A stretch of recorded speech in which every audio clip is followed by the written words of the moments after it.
Welcome to the French Revolution, or like us, French like to call it Révolution Française.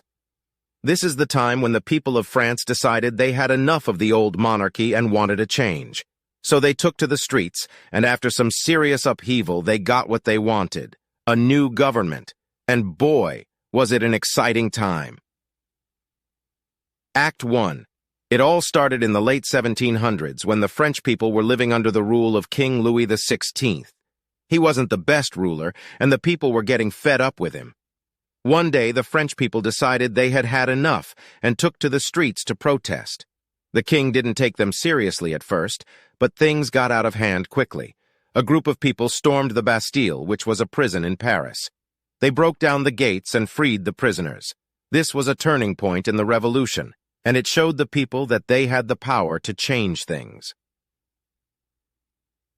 Act 2.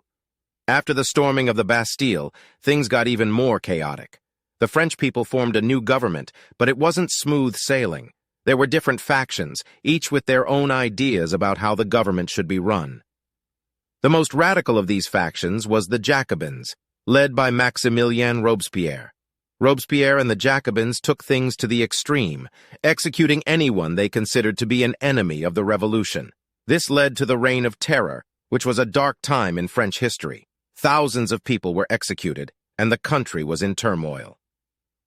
Act 3. Eventually, things started to calm down.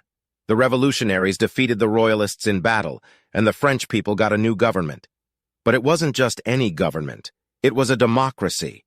This was a huge deal, as it was one of the first times in history that a country had a government run by the people, for the people.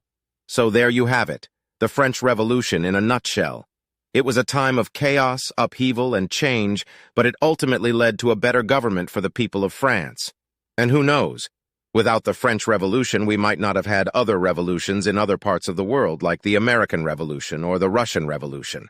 So, let's raise a glass to the French people for shaking things up and showing us that change is possible, even if it's a bit messy and chaotic along the way.